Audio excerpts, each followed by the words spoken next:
warahmatullahi wabarakatuh. Oke, apa kabar? Mudah-mudahan kita semuanya dalam sehat walafiat ya, dan mudah-mudahan sampai kembali lagi ke sekolah semuanya sehat dan kita bisa berkumpul dan belajar kembali bareng-bareng. Oke, pada kesempatan kali ini saya akan coba bahas tentang menentukan nilai maksimum dan minimum pada suatu interval. Oke, dalam konteks masih subbab turunan ya. Oke, terakhir kemarin subbab turunan itu apa yang telah kita bahas, yaitu interval fungsi naik dan fungsi turun. Berikutnya adalah pembahasan ini ya, menentukan nilai maksimum dan nilai minimum pada suatu interval. Oke, untuk mempercepat ya, saya coba analogikan. Untuk membahas ini, saya memiliki sebuah fungsi ya, grafik fungsi seperti ini, dan kita pantau grafik fungsi tersebut ya, fungsi fx itu ada pada interval a dan d ya, a dan d. Kemudian saya akan memilih sebuah titik-titik, pertama titik B dan C. Titik B dan C itu saya sebut dengan titik balik karena posisinya pas balik ya, pas balik ya. Nah, jadi si fungsi itu memiliki titik-titik, fungsi A, B, C, D itu memiliki peta atau nilai fungsi FA untuk titik A, FB untuk titik B. FB ini posisinya ada di titik balik ya, kalau kita lihat balik maksimum. Kalau FC itu ada di titik balik minimum, dan terakhir adalah FD. Oke, coba kalau kita lihat dari pantauan grafik ini, maka nilai yang paling tinggi itu ada di FB ya, posisi FB. Berarti paling tinggi ya, paling tinggi berarti FB itu adalah nilai maksimum ya. Sementara untuk nilai paling rendah itu ada di FC, sehingga kita bisa menyimpulkan bahwa FC itu adalah nilai minimum. Oke, jadi pada kasus pertama ini, grafik pertama itu, bahwa nilai maksimum sama nilai minimum ditemukan di titik balik ya, titik balik ya. Oke, saya ambil pada kasus yang kedua. Saya memiliki grafik fungsi seperti ini. Kita sebut dengan fungsi fx ya, dan kita pantau pada interval a sampai d gitu. Kemudian saya akan memilih titik-titik yang di sini ya, selain a dan d ada titik b dan c. Oke. Nah, kalau saya hitung pemetaan FA itu yang pertama ya, hasil pemetaan dari titik A. Kemudian B memiliki pemetaan di FB, yaitu ada di titik balik juga ya, balik minimum. Kemudian dan C titik balik maksimum ya, balik ya, dia berbalik ya, asalnya fungsi naik kemudian fungsi turun, itu berarti disebut dengan titik balik, atau dari fungsi turun jadi fungsi naik ya, maka kita sebut dengan titik balik. Nah, kemudian pemetaan berikutnya adalah di FD. Oke, pada kasus yang kedua ini kita akan menemukan nilai fungsi yang paling tinggi ya, nilai fx yang paling tinggi itu ada ditemukan di FA ya. Sementara untuk nilai paling rendah itu ada di FD. Berarti FA itu adalah nilai fx maksimum, sementara FD itu adalah nilai fx minimum atau minimal. Oke, jadi dari sini, dari dua kasus ini kita bisa simpulkan untuk menentukan nilai maksimum sama minimum pada sebuah interval itu bisa terjadi pertama ada di batas interval ya. Lihat pada kasus gambar yang kedua yaitu ada FA dan FD itu ada pada batas interval. Yang kedua ada di titik balik, atau kita sebut titik balik itu adalah titik stasioner. Pada gambar nomor 1 itu ada FB sama FC ya, contohnya. Nah, jadi bagaimana cara menentukan titik balik atau nilai stasioner? Itu bisa didapat dari turunan pertama dia harus sama dengan 0. Kemudian berikutnya kita menentukan nilai X-nya. Cara menentukan nilai X-nya tinggal faktorisasi aja. Nanti kita lihat di contoh soalnya. Oke, itu teorinya. Jadi saya simpulkan, menentukan nilai maksimum bisa terjadi di batas interval. Yang kedua ada di titik balik atau titik stasioner, dan stasioner itu akan ditemukan ketika turunan pertama dia harus sama dengan 0.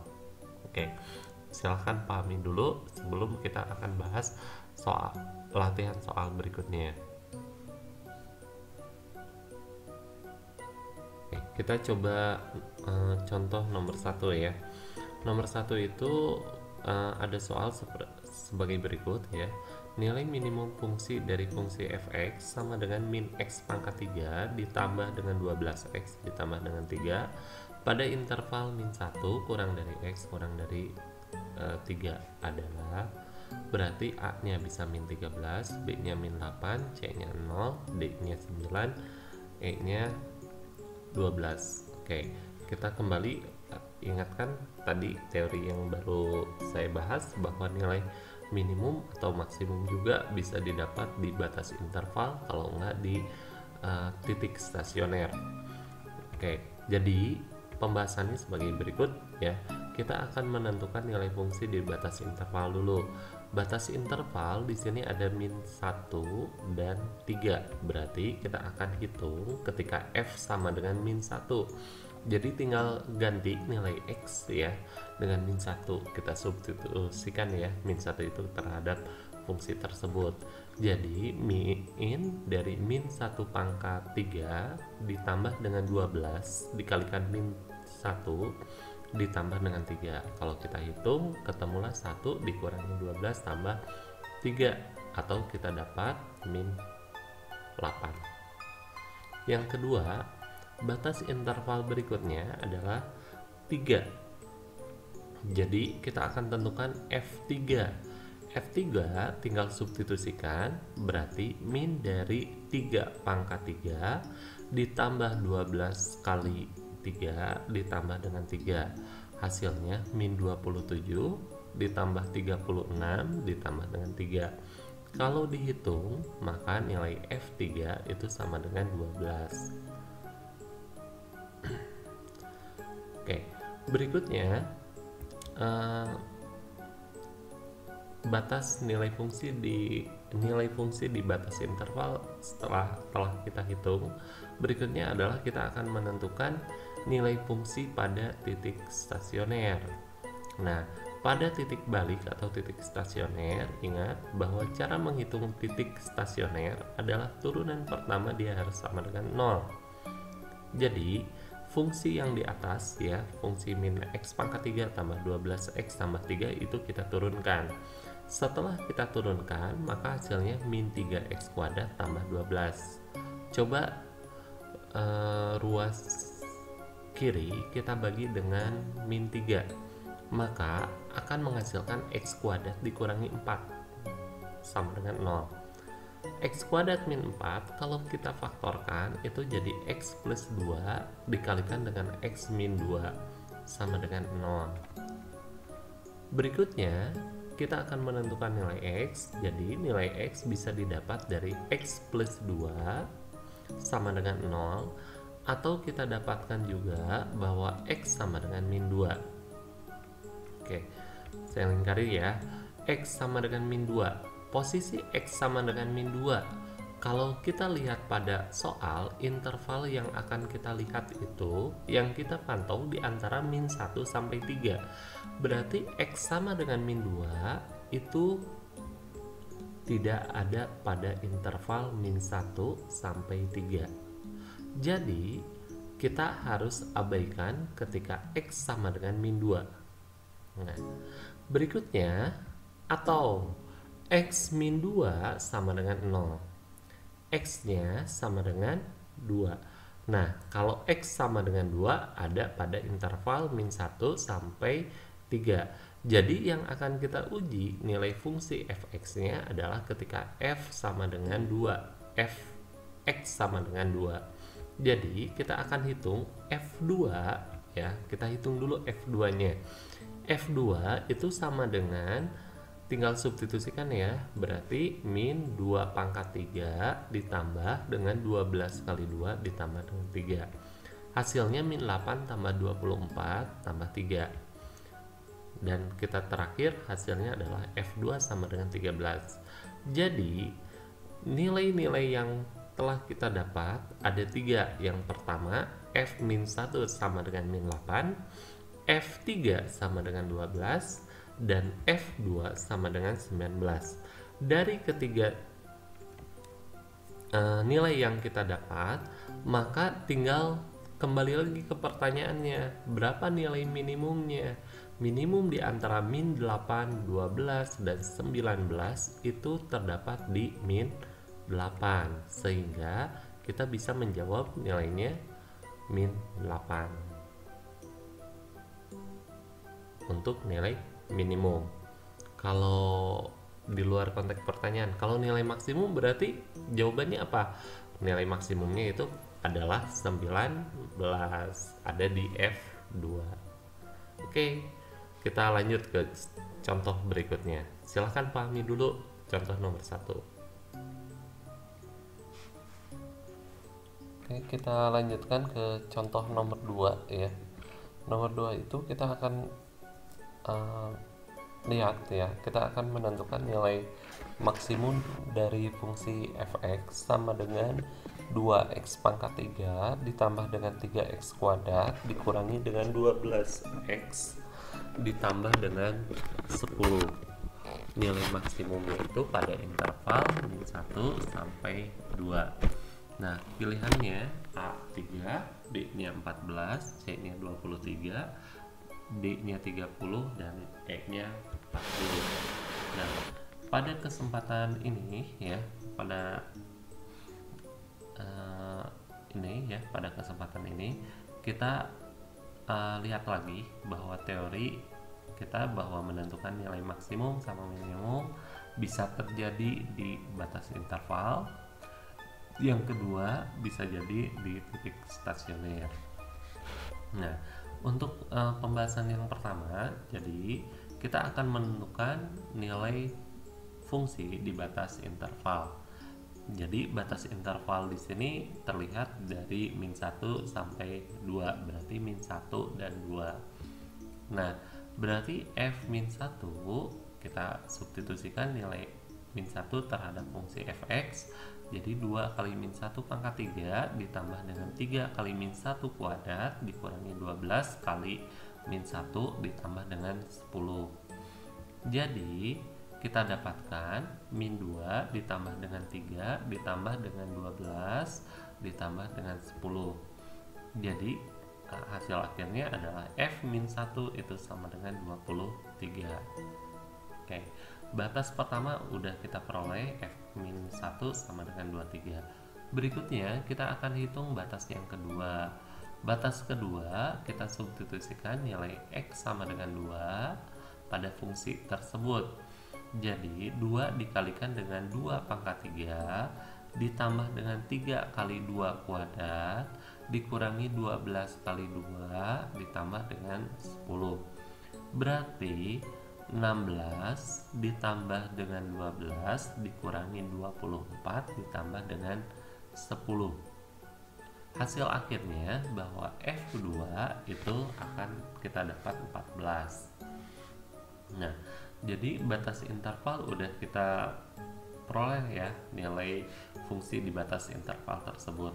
Tinggal berikutnya adalah kita akan menentukan nilai fungsi di titik stasioner tersebut. Nah, titik stasioner, fungsi di titik balik atau titik stasioner.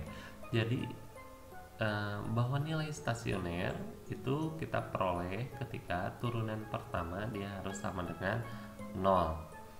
Turunan pertama sama dengan 0, maka fungsi tersebut kita turunkan, jadi akan mendapatkan 6x kuadrat ditambah dengan 6x dikurangi 12 sama dengan 0. Nah, ruas kiri kita bagi dengan 6, sehingga persamaannya itu bentuk persamaan kuadrat x kuadrat tambah x dikurangi dengan 2 sama dengan 0. Berikutnya kita tinggal faktorkan aja. Dua bilangan kalau dijumlahkan 1, kalau dikalikan min 2, maka akan menghasilkan x plus 2 dengan x min 1 sama dengan 0. Jadi kita akan memperoleh nilai x nya. Yang pertama, x plus 2 sama dengan 0, x nya sama dengan min 2. Nah, tapi ingat, di sini batas interval kita menyebutkan bahwa kita bicara di antara min 1 sampai 2. Min 1 dan 2 nya ikut ya. Jadi min 2 itu tidak termasuk dalam interval min 1 kurang dari sama dengan x kurang dari sama dengan 2. Sehingga kita nggak perlu menguji lagi x sama dengan min 2. Berikutnya, satu lagi hasil pemfaktoran adalah x min 1. X min 1 sama dengan 0. Maka kita peroleh x-nya sama dengan 1. Kalau x sama dengan 1 itu ada pada interval min 1 kurang dari x kurang dari 2, sehingga perlu kita uji nilai fx-nya. F1 sehingga kalau disubstitusikan 2 kali 1 pangkat 3 ditambah dengan 3 kali 1 kuadrat dikurangi 12 kali 1 ditambah dengan 10, atau 2 ditambah 3 dikurangi 12 ditambah dengan 10, atau F1 itu sama dengan 3.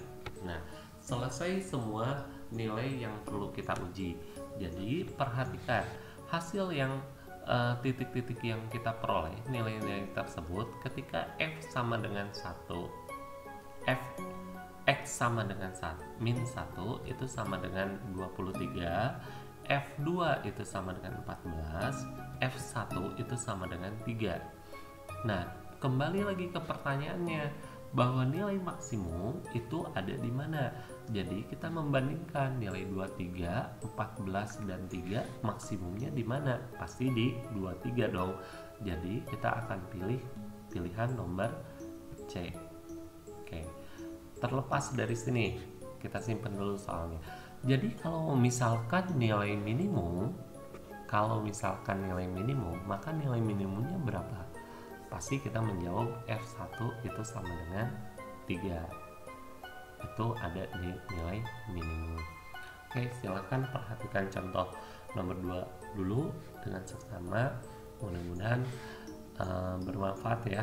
Nah, berikutnya saya akan memberikan kuis sebagai latihan ini di slide berikutnya ya, tetap dalam video ini. Silakan pahami dulu.